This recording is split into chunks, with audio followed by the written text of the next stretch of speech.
Did Muhammad perform miracles? Did he demonstrate his divine authority by bringing signs and wonders? According to the Quran, no. According to most Muslims today, yes. Why do so many Muslims believe the exact opposite of what Allah says in the Quran? There are two main reasons. First, although Islam is officially the religion of submission to Allah, in reality it's the religion of submission to sheikhs and imams and dawagandists who lie for a living. So what Muslims hear about Muhammad is often very different from what the Quran says about Muhammad. Second, Muslims are familiar with stories about Jesus and Moses performing miracles by Allah's leave, and they really want to believe that Muhammad could do the same thing, even though the Quran says over and over again that he couldn't. So, who's right? Allah, who says that Muhammad was just a warner who brought the Quran, or the sheikhs and imams and dawagandists who say that Muhammad split the moon and shot water out of his fingers and flew around on a magic donkey? Let's read a few passages from the Quran. Surah 2, verses 118 to 119. And those who have no knowledge say, "Why does not Allah speak to us, or a sign come to us?" Even thus said those before them, the like of what they say. Their hearts are all alike. Indeed, we have made the communications clear for a people who are sure. Surely we have sent you with the truth as a bearer of good news and as a warner, and you shall not be called upon to answer for the companions of the flaming fire. Notice, the unbelievers are asking why Allah hasn't given them a sign. Allah's response is that his communications are clear and that Muhammad is a bearer of good news and a warner. Surah 6, verse 37.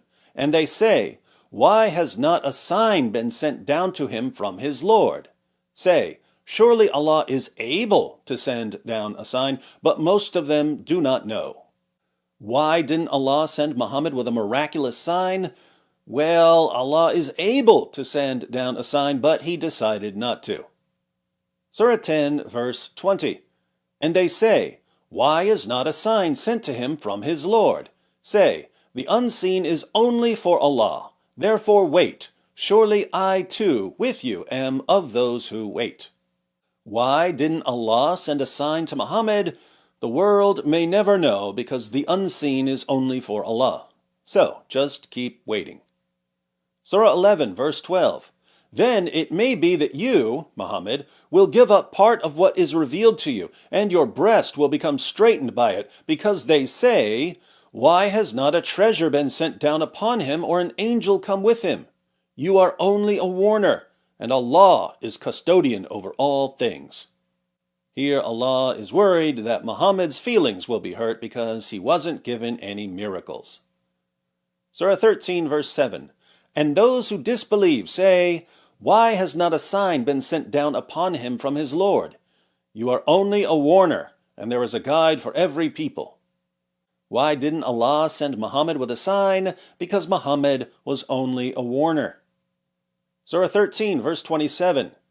And those who disbelieve say, "Why is not a sign sent down upon him by his Lord?"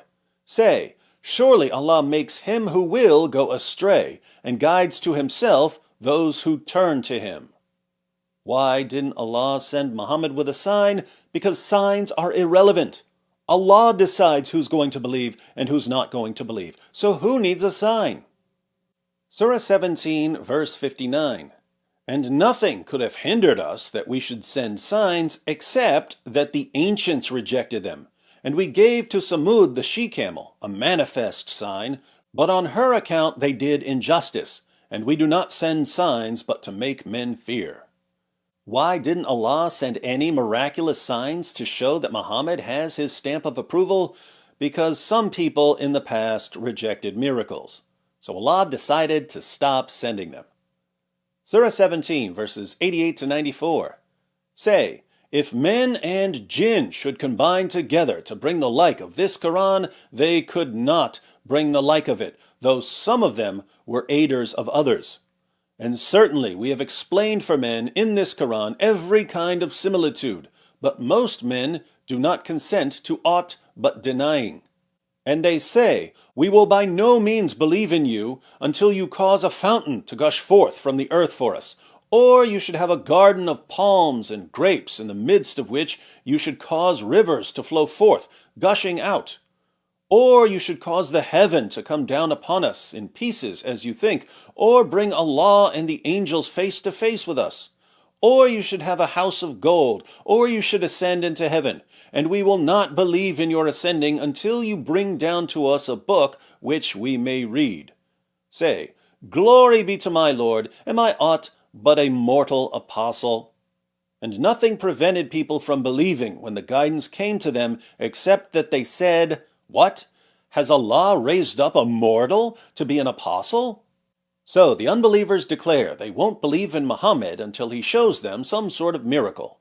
Allah tells Muhammad to reply, Guys, I'm only a mortal apostle. Surah 29, verses 50 to 51. And they say, Why are not signs sent down upon him from his Lord? Say, The signs are only with Allah, and I am only a plain warner. Is it not enough for them that we have revealed to you the book which is recited to them? Most surely there is mercy in this and a reminder for a people who believe. What's the question? Why are not signs sent down upon him from his Lord? What's the response?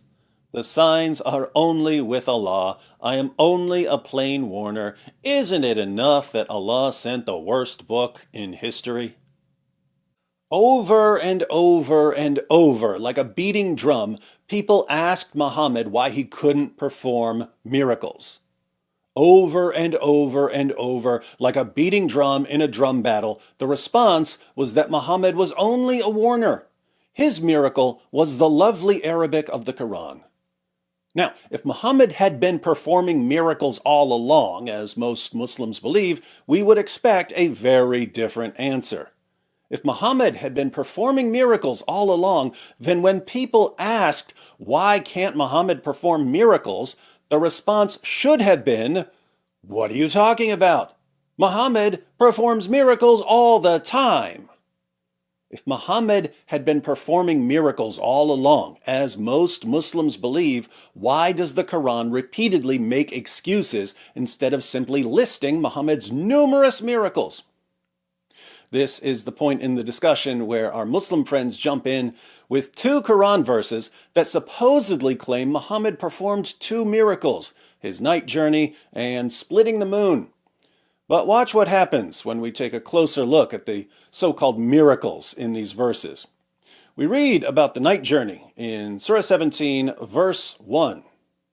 Glory be to him who carried his servant by night from the holy mosque to the further mosque, the precincts of which we have blessed, that we might show him some of our signs. He is the all-hearing, the all-seeing.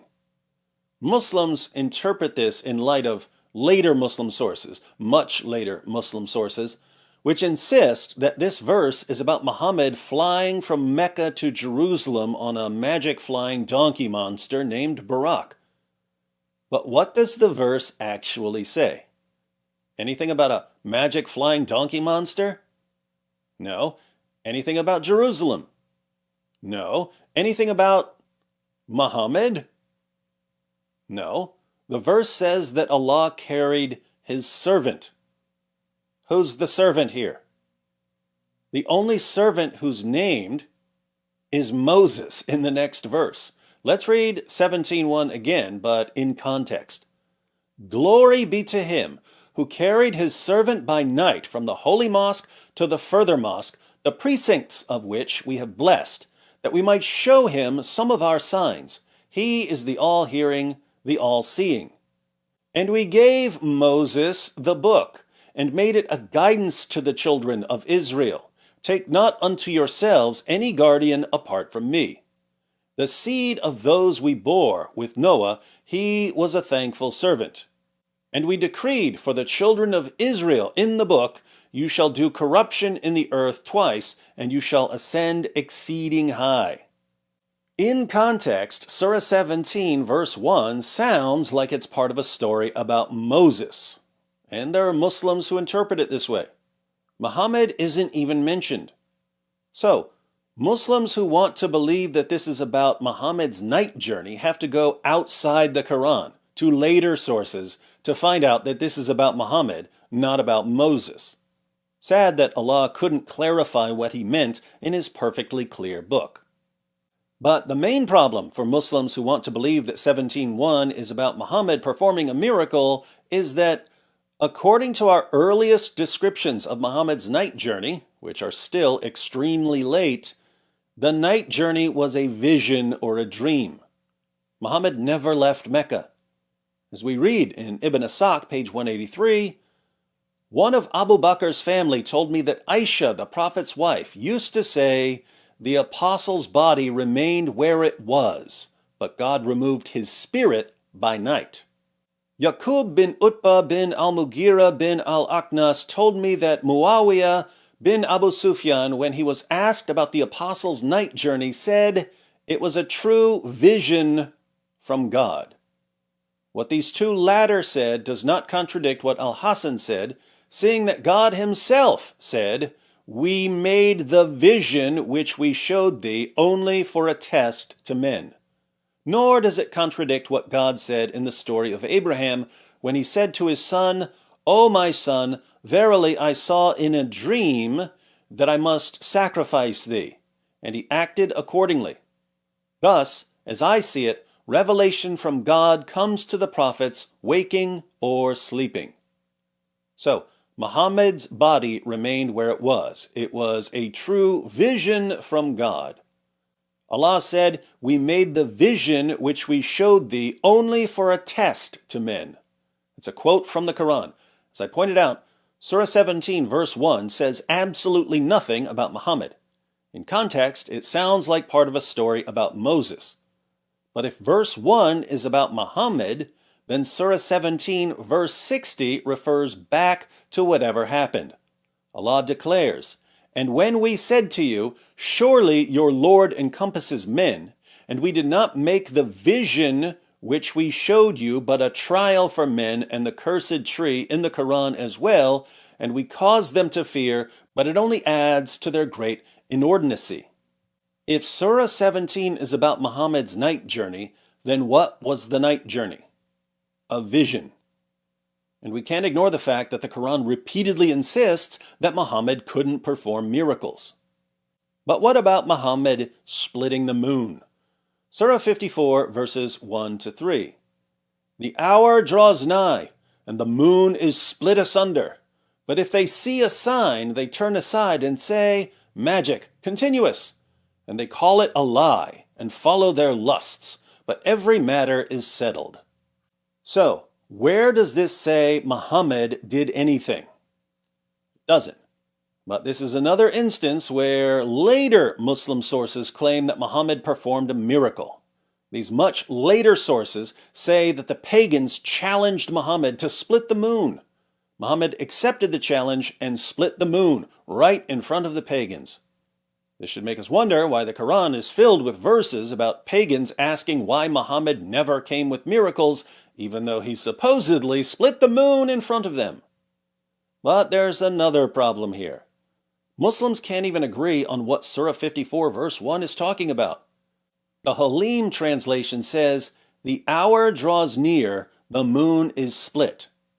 But there's a note which reads, "One of the signs of the day of judgment." The Arabic uses the past tense as if that day were already here to help the reader, listener, imagine how it will be. Some traditional commentators hold the view that this describes an actual event at the time of the prophet, but it clearly refers to the end of the world. And the Quran uses similar language about the end of the world elsewhere. So, some Muslims believe this has absolutely nothing to do with Muhammad splitting the moon. It's about the Day of Judgment. Here's the Yusuf Ali translation. "The hour of judgment is nigh, and the moon is cleft asunder." And here's Yusuf Ali's commentary. 3 explanations are given in the Mufradat, and perhaps all 3 apply here. One, that the moon once appeared cleft asunder in the valley of Mecca within sight of the prophet, his companions, and some unbelievers. Two, that the prophetic past tense indicates the future, the cleaving asunder of the moon being a sign of the judgment approaching.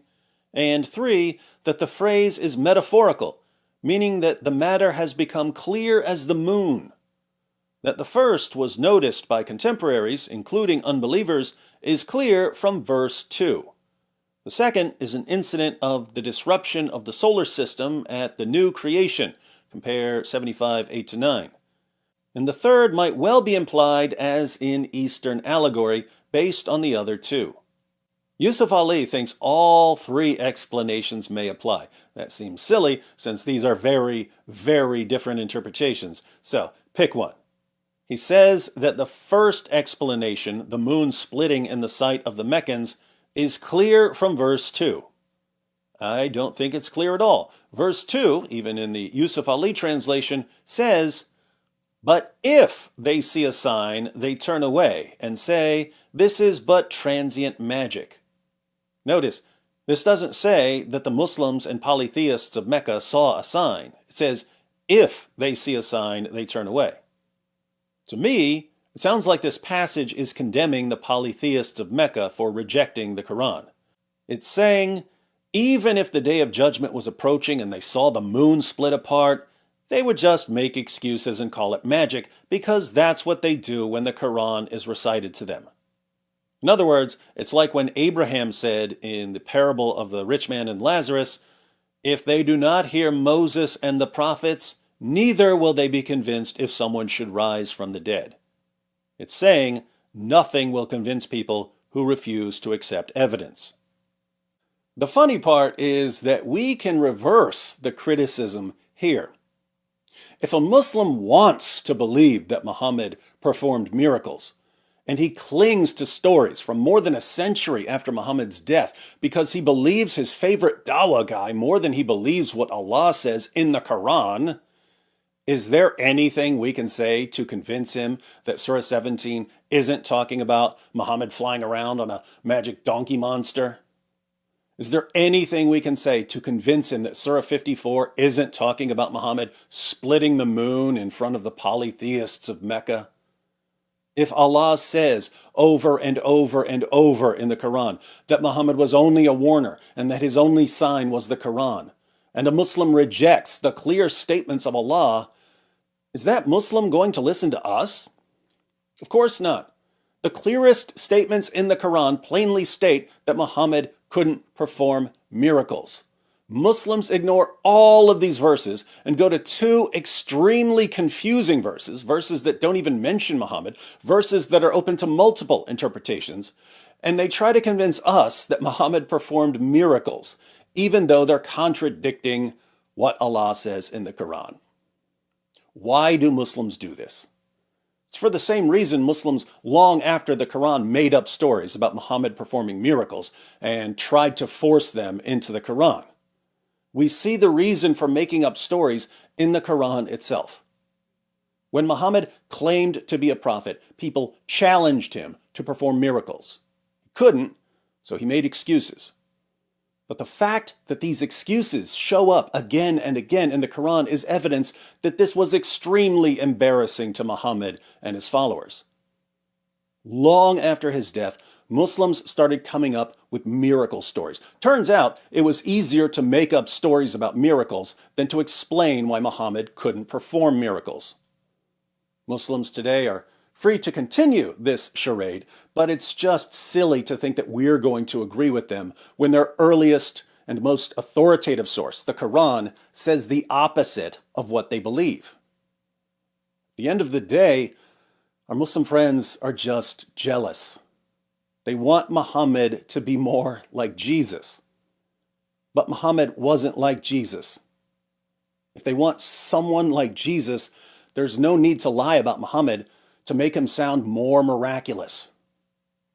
Just believe in Jesus.